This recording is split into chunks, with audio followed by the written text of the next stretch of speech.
Kalau siji terhadap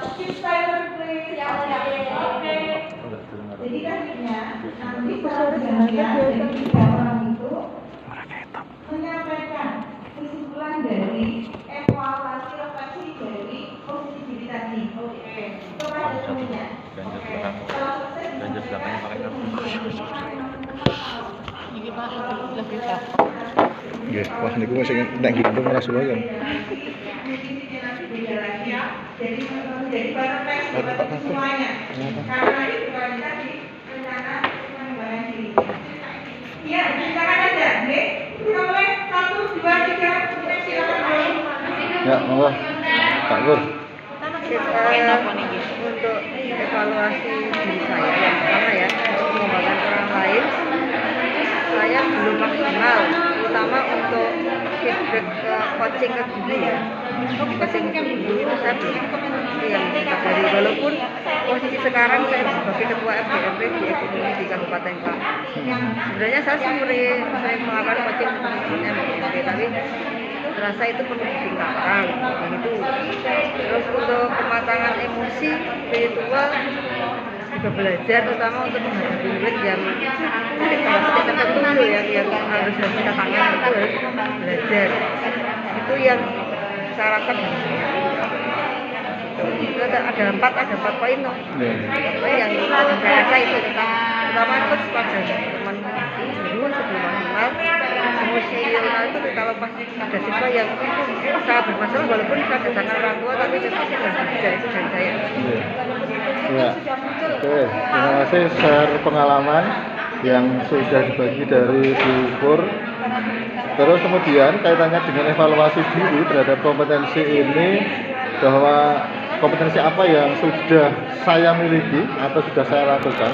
Sebenarnya dari 4 pengembangan diri dan orang lain ini sudah ada pada diri saya, akan tetapi levelnya itu masih berbeda. Artinya bahwa semua sudah ada, tapi levelnya ada yang konsisten dan belum. Nah, ada yang konsisten, ada yang belum. Semisal bahwa menunjukkan praktik pengembangan diri yang dasari kesadaran dan kemauan pribadi, itu sudah saya lakukan, tetapi belum secara terkonsep berjalan sesuai dengan rencana. Konsepnya ada, berjalannya ada, tapi jadwalnya barangkali masih ada yang belum sampaikan. Kemudian mengembangkan kompetensi warga sekolah untuk meningkatkan kualitas murid. Nah, karena kapasitas saya itu hanya sebagai guru, sehingga untuk memberikan dan mengeluarkan policy itu tidak bisa. Saya hanya sebatas mengusulkan. Maaf ya. Saya hanya sebatas memberikan masukan, sehingga kedepannya tidak langsung bisa membuat policy dan dilaksanakan oleh semua orang, tetapi dengan apa yang saya bisa, itu bisa menggerakkan. Saya pindah Pak. Terus kemudian yang ketiga, berpartisipasi aktif dalam organisasi profesi kepemimpinan sekolah dan komunitas sekolah lain. Benar, saya juga tergabung dalam MGMP dalam kepengurusan, tapi levelnya bukan ketua dan lain sebagainya. Itu menjadi semi atau tempat persemaian saya untuk menularkan ilmu, untuk mendesiminasikan, nah agar nanti bisa lebih maksimal. Tapi karena memang dalam suatu organisasi ada beberapa pendapat dan lain sebagainya, peran saya juga belum maksimal. Terus kemudian apa yang harus saya lakukan? Saya melakukan kolaborasi. Kolaborasi apa? Dengan seluruh warga sekolah dan stakeholder yang ada untuk meningkatkan baik itu kualitas saya secara pribadi, terus kemudian juga bisa dikatakan nanti pilot projectnya adalah untuk siswa, berpusat pada siswa. Dan yang terakhir, apa yang menjadi tantangan? Tantangan saya terberat adalah elemen sekolah yang beda persepsi. Nah, dengan kata lain, tentang kemajuan sekolah itu ada yang untuk melaksanakannya ada yang pakai personal 1, personal 2, personal 3, personal 4, sehingga kita harus bisa menyesuaikan dan mengajak, tetapi jangan kemudian menyakiti. Itu yang ingin saya sampaikan. Ya, terima kasih. Sementara itu dulu. Yang keempat menjalankan emosi itu. Oh iya, oke ya, terima kasih masukannya. Menunjukkan kematangan moral, emosi, spiritual untuk berperilaku sesuai dengan kode etik. Saya mempunyai jiwa yang dalam artian berusaha untuk taat terhadap aturan, sehingga apapun yang saya lakukan itu sesuai dengan kode etik. Meskipun belum sempurna, tapi saya berusaha untuk mendekati standar-standar yang ada. Saya misalnya dalam proses pembelajaran, saya berusaha mencontohkan, memberikan teladan yang baik bagi siswa. Terus kemudian kaitannya dengan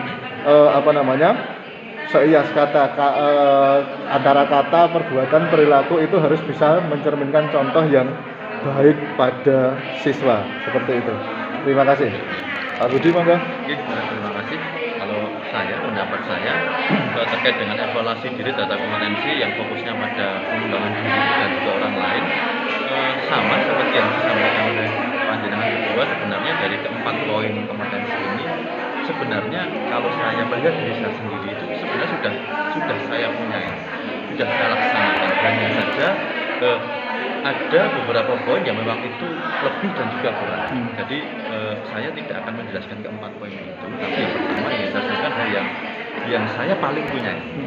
Ya, kompetensi yang saya paling punya dari keempat itu adalah menunjukkan kematangan moral, emosi, dan spiritual untuk berperilaku sesuai dengan kode etik. Karena kebiasaan saya di sekolah itu saya lebih senang memberikan panutan. Memberikan apa, Pak? Panutan kepada anak, teladan kepada anak. Terus saya terbiasa dengan pengucapan bahasa Jepang, bahkan sebagai contoh setiap hari Kamis itu saya berkomunikasi dengan anak itu menggunakan bahasa Jawa.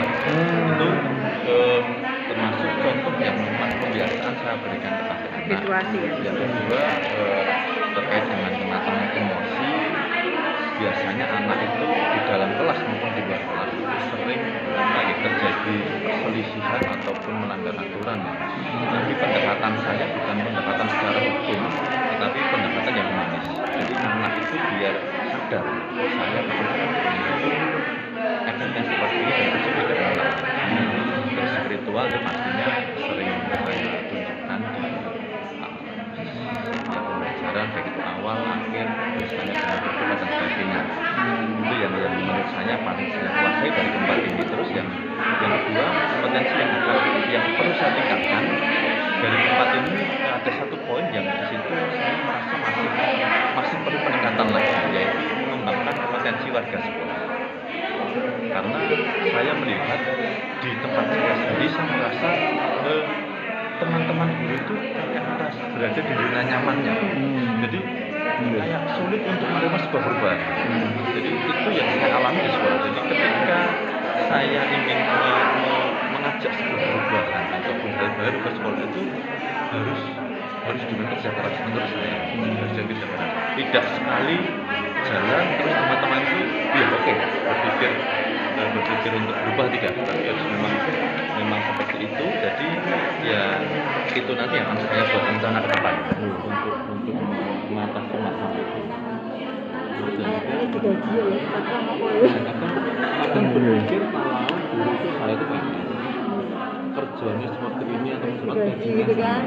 terus yang kedua saya hobi itu terus semangatnya untuk berubah itu hobi tidak punya sekolah maupun teman-teman seperti itu ada antara saya Ya.